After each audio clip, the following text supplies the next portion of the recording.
Confused and overwhelmed by social media? Wondering what the next big trend is? Would you like to get more clients and more sales through the power of social media? Welcome to the Social Media Mastery Podcast, featuring your hosts, Daniel Dayette and Ricky Shetty, and a variety of social media experts covering the latest trends in social media.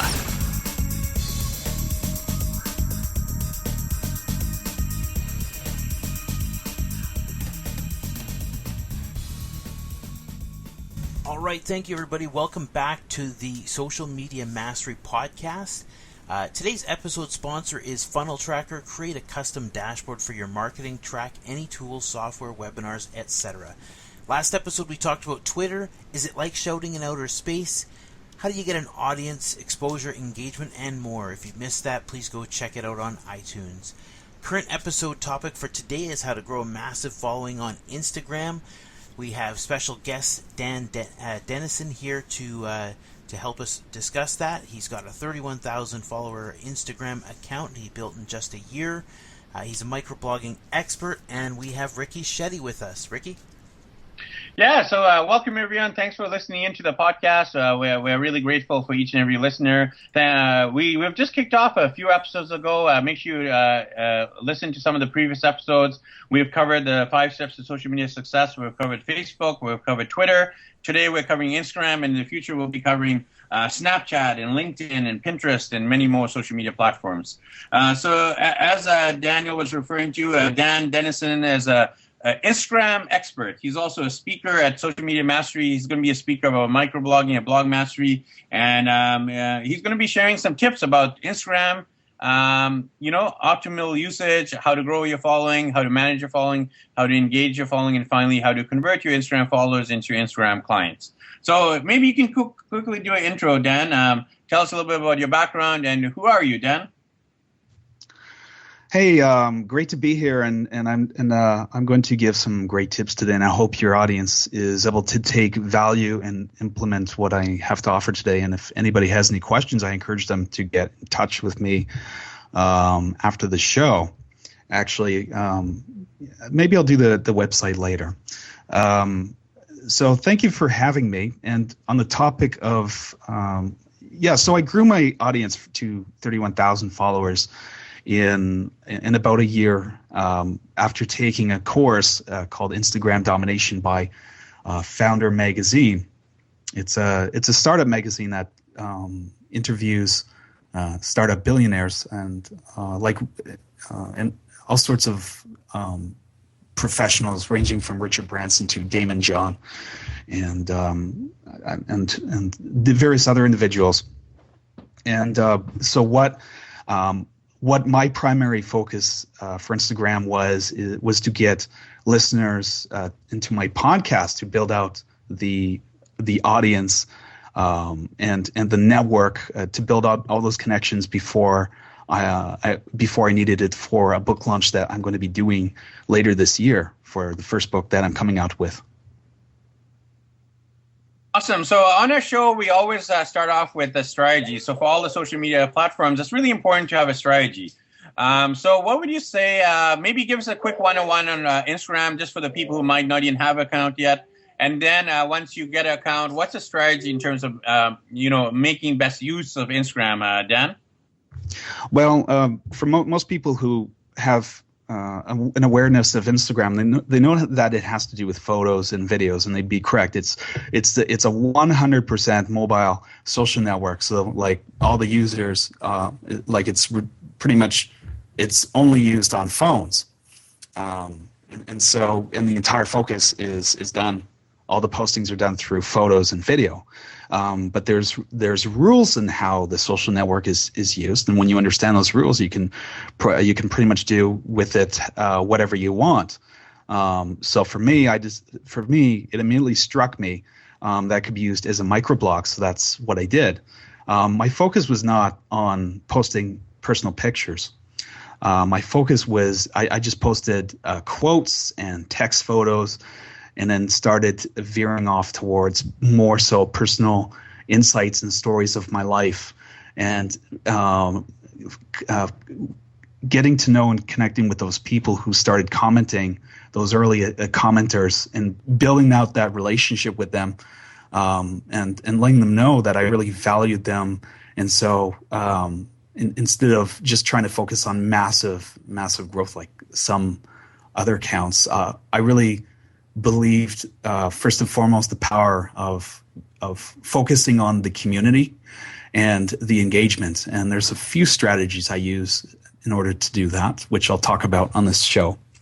But yeah, that was my focus, and it's really just kind of spiraled out from there. Yeah, maybe you can talk about the hashtag strategy, because hashtags are obviously common across most social media, everything from Twitter to Facebook to even Pinterest and LinkedIn. But Instagram is really known for the hashtag. So maybe you can talk a little bit about your hashtag strategy and some of the listeners how they can best use hashtags. Yeah. Okay. Yeah. How to best approach this, because hashtags are a big topic in itself. So should I just talk about strategies that I use, or should I talk about myths? What would be the best approach? I think why didn't you talk about how you best use hashtags yourself on your Instagram accounts? And maybe you can give a shout out to your own Instagram profile if people want to follow you. Right. So for the first thing I do is I collect a set of 30 hashtags that I just that I can post with every image. And I use 30, and I use 30 for every image. And every time I've used less, my images have not always had the great performance. Hashtags are like fishing lures. You throw it into the water. And images are sorted accordingly by hashtags. They're a way to sort images, and people search through them as well. So you could kind of think of it in terms of like SEO with Google. So what I do is, actually, hashtags are related to time. So I think of them in terms of how much time exposure can I get from each image, because when you tag an image with a hashtag, it's then sorted at the top of the hashtag. All the images are sorted by most recently posted. And you can go there and you can click the image to see, you can click all the images to see when they were posted. So for high volume hashtags, you will get a lot of postings. And then for lesser volume hashtags like under 1 million or 100,000 or maybe even 4,000, you won't get a lot of traffic. So your images will be there on the lower end for days, even weeks on end. So if you're just starting out, don't go for like a million. Go under 1 million, and you want to target ones by interest and location and have a mix. So for a small account I'm running right now, I tend to go for ones that are more between 50,000 and 300,000. And and part of that is because it's easier for me to rank in the top 9 spot for each hashtag.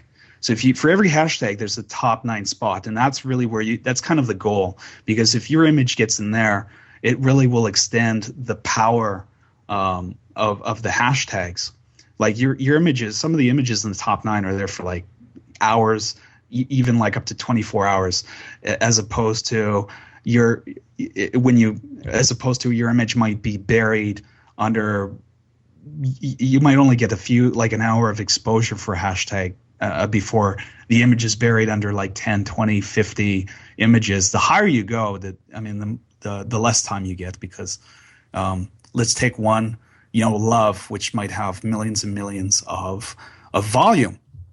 You post your image there, you only get maybe seconds of exposure before it's buried under tens, hundreds of images, and the top 9 are impossible to rank for.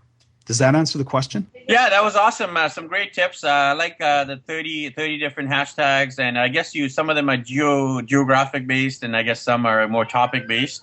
Yeah. So the next question I have is the 31,000 followers. That's really impressive. I've had an Instagram account for at least a few years, and I'm still not at 31,000.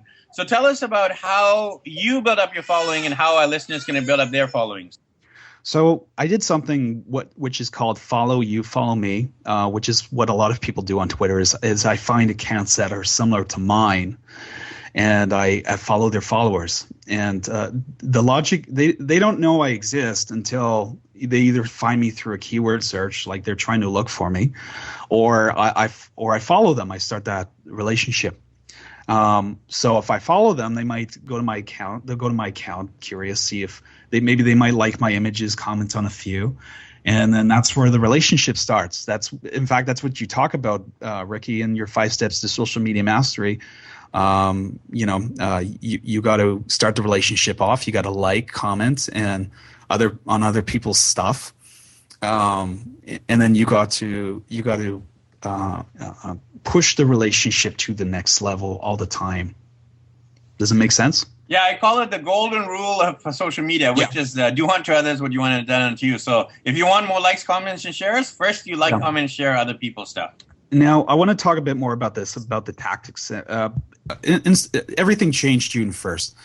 Instagram disallowed third-party apps for allowing you to grow your account, to follow people. But now you have to do that manually. It's not that Instagram has disallowed it. They just don't want spammers. They're just trying to they're making it harder for spammers. And automation tools. So you can go and do this manually in the account. So you can go and find accounts that are similar to yours, that serve the kind of audience that you want to have following you. And then you can follow their followers. And if you're just starting out, do between 60 and 100 actions per hour. Maybe cap it off at about 400 people per day. And as your account gets larger and you're on there longer, you'll have more freedom. Like for my account, Right Armor, I can do 160 actions per hour, but I've tested it with new accounts, and they're not able to do that. So you have to be careful, because Instagram has controls and checks and balances and restrictions built into the platform that will hit you automatically, and nobody knows exactly how it works because it's kind of hidden. So the only way to know is to kind of find it out yourself. But you don't want to get banned. You don't want to lose all of your hard work. So err on the side of caution. They'll be willing to test the boundaries at times to find out what the limits are. Yeah, I think that's a great tip there. So we've already covered strategy, Dan. We've covered how to build a following, how to manage a following. What are some tips about how to engage? So again, you have built up 31,000 followers on your Instagram.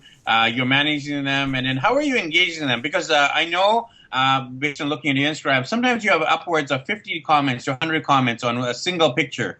How do you do that? How do you get that many comments, and how are you engaging with people?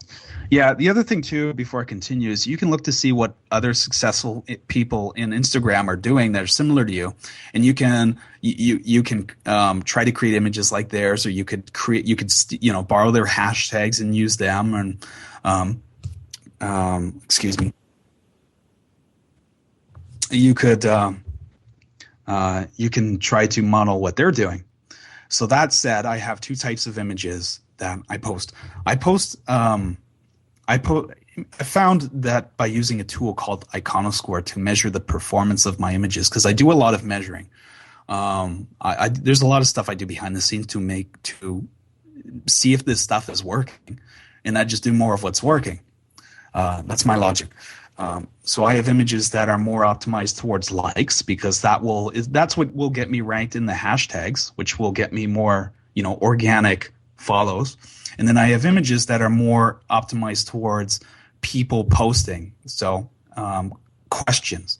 I'll take an image and I'll put a question on it. It'll be like the kind of question that my audience would like, and I'll put keywords in there. So for writers, I might say, what is your favorite genre to write? Or what's a writing tip? What's your favorite writing tip? Or where do you have a favorite place to write? Or something to that effect. And I'll go and Google these questions, like, what are the top questions to ask writers? I'll ask some for my own curiosity, because I want to learn about my own audience. Like, for instance, what are your favorite accounts on Instagram? Or what accounts on Instagram make you laugh? Or what are your favorite types of music? Or what do you struggle, like, or what are writer problems you struggle with? And I'll even ask them now.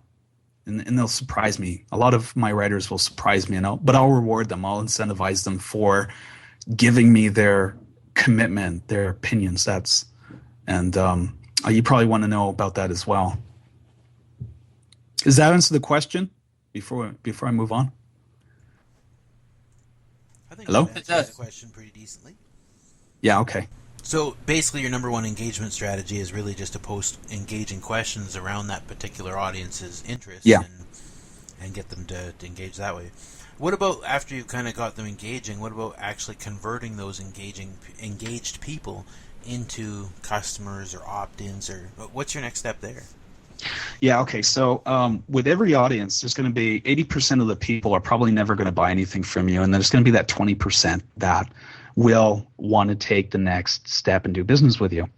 Right now, my number one focus has been on first off, I was doing everything on the platform. So first, I was figuring out comments and engagement. Then I started figuring out direct messages and started doing some interesting things with those, like.